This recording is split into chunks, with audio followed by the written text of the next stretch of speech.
Hello everyone, welcome back to our channel Fight for your dreams. So let's fight with me. I am Amandeep. हम cover कर रहे हैं मौर्य काल. मौर्य काल start हमने कल किया था जिसमें हमने कौटिल्य के अर्थशास्त्र को देखा था. देखिए, अगर हमें किसी भी काल के बारे में जानना है तो उस काल से रिलेटेड जो सोर्सेज है, ठीक है, स्टडी से रिलेटेड जो सोर्सेज है, जिस अध्ययन से संबंधित जितने भी स्रोत है उसके बारे में हमें पता होना चाहिए, ताकि हम उस काल के बारे में जो अलग अलग एविडेंस जो दिए हुए हैं उसे हम जान सकें. क्योंकि हम उस वक्त थे नहीं, है ना, तो हमें पता नहीं है कि उस काल के अंदर कौन सी घटनाएं घटित हो रही थी, किस सिचुएशन में घटित हो रही थी. तो उन सबको जानने के लिए हमें अलग अलग स्रोतों का अध्ययन करना पड़ता है. आज हम अभिलेख पढ़ेंगे. आई होप आपने अगर कौटिल्य का अर्थशास्त्र अच्छे से समझा है तो चैनल पर मैंने 2 पोल करवाए हैं, उसे आप अपने जो प्रिपरेशन है, जो कल वाला आपका जो टॉपिक है, उसे अगर आपने अच्छे से देखा है तो आप उन प्रश्नों के उत्तर आसानी से दे सकते हैं.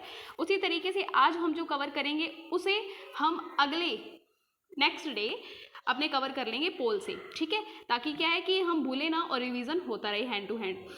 अभिलेख हमें पता है क्या होता है. पत्थर के ऊपर लिखे गए या फिर कुरेद कर लिखे गए जो लेख होते हैं उसे अभिलेख कहते हैं. मौर्य काल हम पढ़ रहे हैं तो मौर्य काल आपको पता है कि अशोक जो राजा अशोक जो थे उन्होंने अपने आदेशों को अभिलेखों के जरिए लिखवाकर जनता तक पहुंचाया था और सीधा अपना नाम उस पर लिखवा दिया था, ठीक है. उनके अभिलेखों से ही हमें उनके नाम के बारे में पता चलता है. तो मौर्य काल के संबंध में 3 प्रकार के अभिलेख हमें मिलते हैं. अगर हम मौर्य काल का अध्ययन करते हैं तो 3 टाइप के अभिलेख हमें प्राप्त होते हैं. उन्हीं के सहारे हम इस काल को समझ सकते हैं. देखो, अशोक के आने से पहले जो अभिलेख लिखवाए गए थे उसे हम जानेंगे. अशोक के समय में जो अभिलेख लिखे थे, यानी जो अशोक ने लिखवाए थे अभिलेख, उसके बारे में हम जानेंगे. और फिर अशोक के बाद में जो अभिलेख लिखवाए गए थे उसके बारे में हम जानेंगे. जैसा कि हमें पता है कि मौर्य काल का जो अगर नहीं भी पता है तो मौर्य साम्राज्य का जो नींव रखी गई थी, मौर्य साम्राज्य की नींव जो रखी गई थी वो चंद्रगुप्त मौर्य के द्वारा रखी गई थी, ठीक है. चंद्रगुप्त मौर्य के द्वारा मौर्य साम्राज्य की नींव रखी गई थी. तो अशोक से पहले के अभिलेख, 3 प्रकार के अभिलेख हम पढ़ेंगे. अशोक के समय काल से पहले के अभिलेख, अशोक के समकालीन अभिलेख और अशोक के बाद के अभिलेख. तो अशोक से पहले जो अभिलेख लिखवाए गए थे वो चंद्रगुप्त मौर्य के द्वारा लिखवाए गए थे. 2 जगह आपको देखनी है, सहगौरा और बंगाल के बोगरा जिले के अंदर हमें 2 अभिलेख मिलते हैं जिसे बोलते हैं महास्थान अभिलेख. क्या बोलते हैं उसे? महास्थान अभिलेख, ठीक है. चंद्रगुप्त मौर्य ने लिखवाए थे 2 जगह पर, सहगौरा और बंगाल के बोगरा जिले के अंदर. फिर अशोक कालीन अभिलेख हमें प्राप्त होते हैं. अशोक ऐसा शासक था, पहला ऐसा शासक था जिसने अपने अभिलेखों के माध्यम से सीधे रूप से अपनी प्रजा को संबोधित किया था, ठीक है. क्लियर है. अशोक के पश्चात के अभिलेख, तो अशोक की जब मृत्यु हो जाती है उसके पश्चात जो शासक आते हैं, यानी अशोक के पुत्र दशरथ ने गया में नागार्जुनी पहाड़ी में कुछ गुफाओं का निर्माण करवाया और उसमें अभिलेख खुदवाए. पत्थर के ऊपर होने चाहिए ना लिखे. तो क्या कह रहे हैं, ये अशोक के पुत्र दशरथ ने गया में नागार्जुनी पहाड़ियों में कुछ गुफाओं का निर्माण करवाया और उन गुफाओं में अभिलेख खुदवाए. इन अभिलेखों से हमें क्या पता चलता है कि ये जो गुफाएं थी जो दशरथ ने बनवाई थी, ये गुफाएं आजीविकों को दान में दे दी गई थी बाद में, ठीक है. उसके अंदर अलग अलग युद्धों के बारे में वर्णन किया गया है. तो 3 अभिलेख आपको समझ आ गए होंगे, ठीक है. अशोक से पहले लिखवाए थे चंद्रगुप्त मौर्य ने, अशोक ने अपने समय में लिखवाए, उसके बाद में जब अशोक एक्सपायर हो गए उसके बाद में उनके पुत्र दशरथ ने गया में लिखवाई, ठीक है. अब देखिए, अशोककालीन अभिलेख यहाँ पर बताया नहीं गया कि कहाँ कहाँ पर इन्होंने खुदवाए हैं. यहाँ पर हमें पता चलता है 3 जगह हमने अभी तक देखी है. बंगाल के बोगरा और सहगोरा के अंदर हमने देखे चंद्रगुप्त मौर्य के द्वारा लिखवाई गई, और उसके बाद में उनके पुत्र जो दशरथ हैं उन्होंने गया के अंदर नागार्जुनी पहाड़ियां हैं वहां पर लिखाई. अभी तक हमने 3 जगह देख ली है, तो इन 3 जगह को आप याद रखना, ओके. बाद में हम इसे मैप पर कवर कर लेंगे, ठीक है, ओके. अब ये देखिए, ये यहाँ पर है एडिक्स ऑफ अशोका.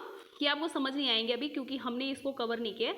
अशोक के अभिलेख जो है, अशोक के अभिलेखों को याद करने की एक टेक्निक है, ठीक है. अब अशोक के अभिलेखों को याद करने की एक टेक्निक है. 5 प्रकार में हम बांटेंगे अशोक के पूरे अभिलेख. जितने अशोक ने अभिलेख लिखवाए हैं ना, उन्हें हम 5 पार्ट में डिवाइड कर लेंगे. सबसे पहले तो बड़े शिलालेख, उसके बाद में छोटे शिलालेख, फिर लिखवाए गए उन्होंने स्तंभों पे, बड़े स्तंभ जो होते हैं ना, स्तंभ, ठीक है, बड़े स्तंभों पर लिखवाए गए, बृहद स्तंभों पर लिखवाए गए अभिलेख और फिर लघु स्तंभों पर लिखवाए गए अभिलेख। ओके, ये दिख ही नहीं रहा कलर, ठीक है। सबसे पहले देखिए 13 बृहद शिलालेख, बृहद शिलालेख और ये आगे लघु शिलालेख। अब इसमें बृहद हम लगा देंगे स्तंभ अभिलेख, ठीक है, स्तंभ अभिलेख। फिर आ जाएगा हमारा लघु स्तंभ अभिलेख, स्तंभ अभिलेख। और पांचवी जो होंगे वो होंगे हमारे मिश्रित प्रकार के, ठीक है, मिश्रित प्रकार के अभिलेख।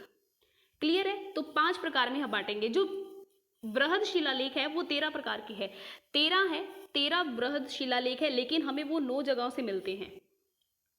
अशोक के द्वारा लिखे गए बड़े शिलालेख जो है वो 13 है, यानी 13 ऐसे 1 2, एक ही बड़ी चट्टान है, एक ही बड़ी शिला है, पत्थर है, उस बड़ी शिला के ऊपर ही इतना बड़ा, मान लीजिए बड़ी शिला है, उसके ऊपर 9 हमें 13 मिले हैं।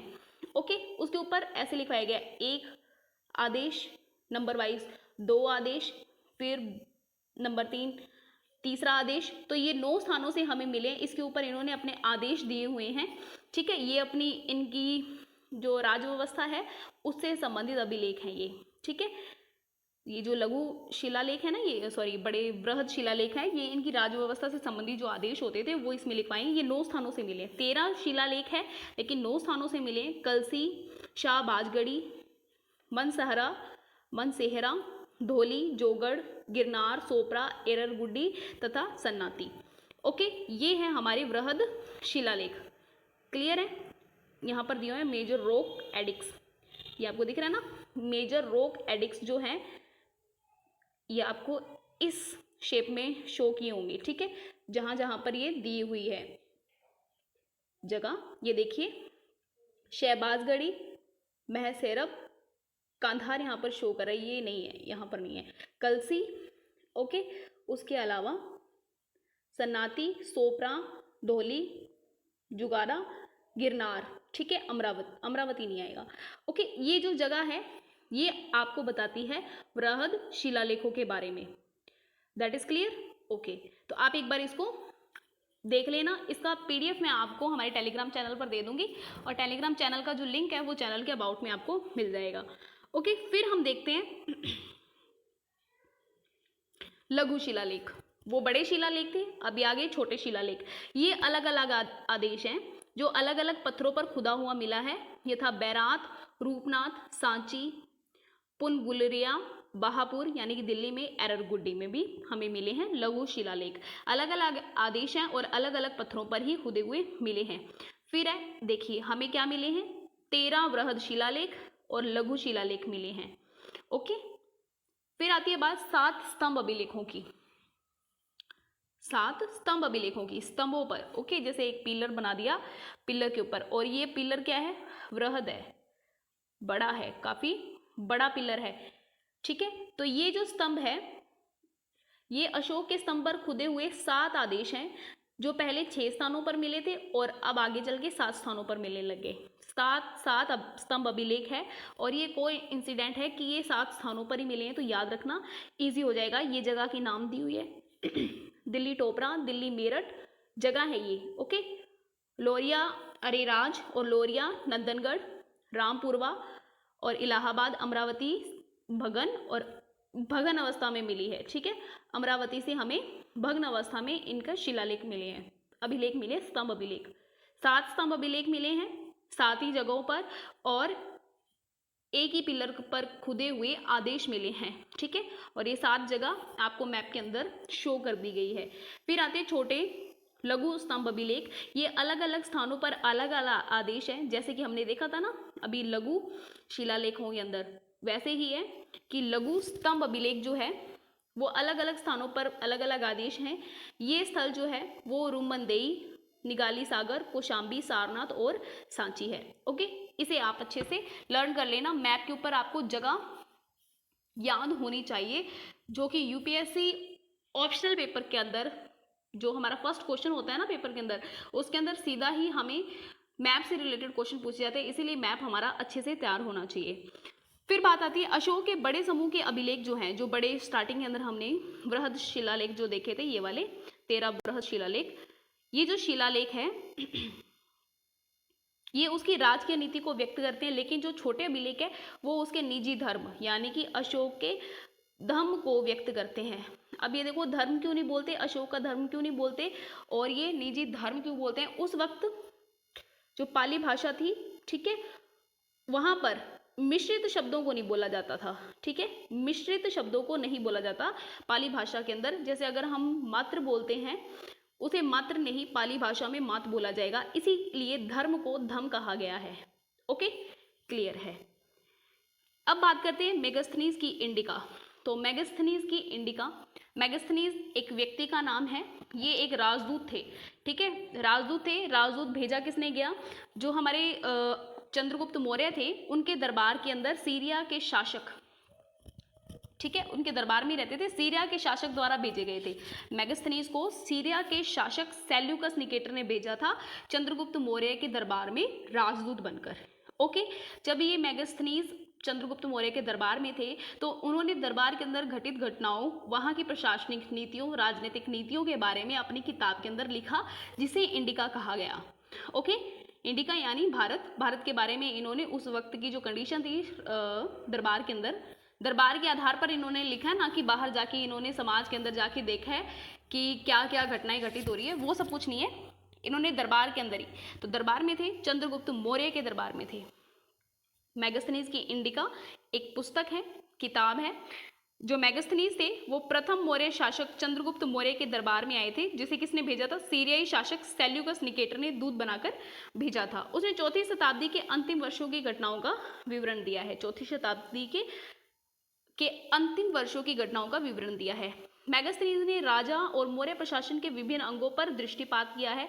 राजा के जो अंग थे और मौर्य प्रशासन के जो राजा के बारे में और मौर्य प्रशासन के विभिन्न अंगों के बारे में उन्होंने अपना दृष्टिकोण मेगास्थनीज की अपनी इंडिका पुस्तक के अंदर दिया है।